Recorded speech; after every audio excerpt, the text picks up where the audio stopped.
il faut dire que la Croix-Rouge n'a jamais arrêté les activités de lutte contre le choléra.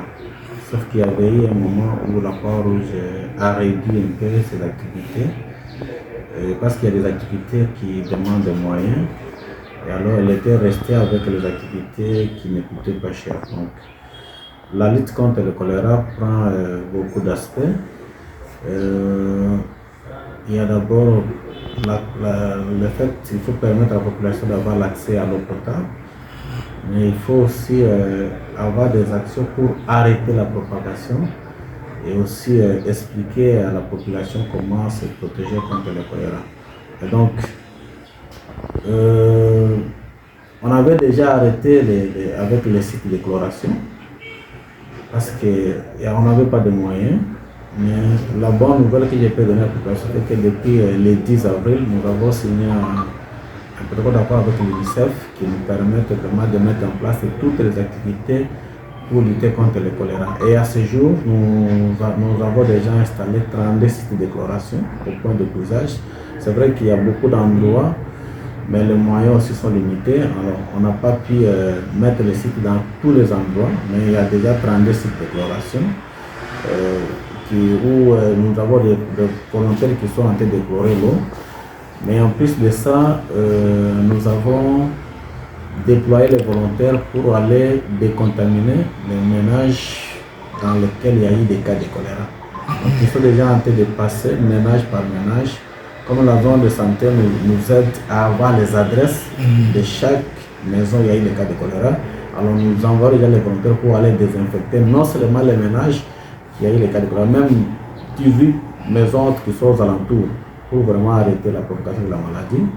Nous sommes en train de distribuer les produits pour traiter l'eau à domicile, c'est-à-dire les aquatables, les pires et même les corps liquides, pour que la population commence elle-même à traiter l'eau à domicile. Et alors, pendant que les volontaires sont là, ils profitent aussi pour sensibiliser la population par rapport aux règles d'hygiène qu'il faut respecter pour se protéger contre le choléra. Nous distribuons même le savon Monganga, pour que la population prenne l'habitude de laver les mains pendant les moments clés. Et donc voilà là une série d'activités que nous avons mises en place sur place. Et aussi depuis avant-hier, nous avons mis aussi à la disposition de l'hôpital général 15 volontaires qui sont en train d'appuyer les personnels soignants pour donner les sérums oraux aux malades qui arrivent là-bas, qui sont encore au plan A. Donc c'est qui est, la situation est encore au début. Donc c'est autant d'activités que nous menons. Vous avez parlé de... Pour cette déclaration, c'est vrai que 32 sites CP,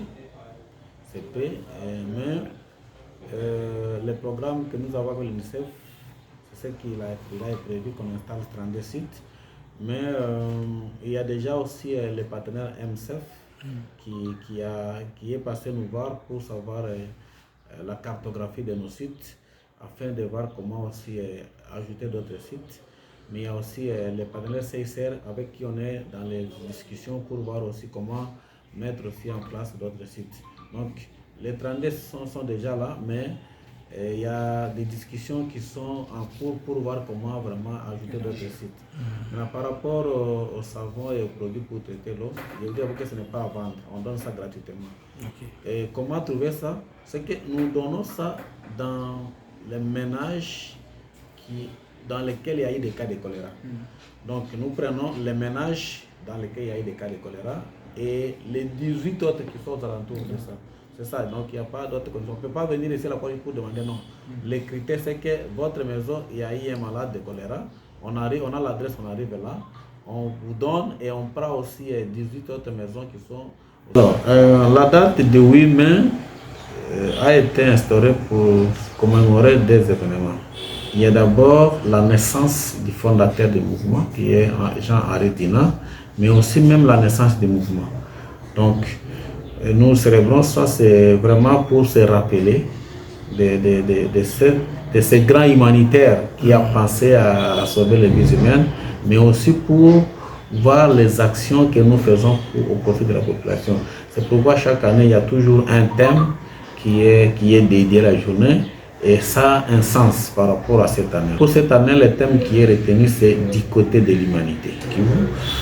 Nous avons aussi des activités que nous allons organiser dans dans le sens des diffusions. Donc, on va avoir des émissions radio, dans des radios qui seront sélectionnées pour expliquer même ce que nous faisons, mais l'essence du terme, nos principes.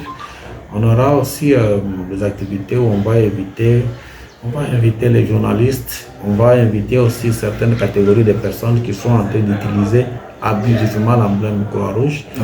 Donc c'est autant d'activités qui vont être organisées et à la suite, après cette date, donc déjà à partir de la semaine prochaine. Monsieur le professeur, je vous remercie. C'est moi qui vous remercie.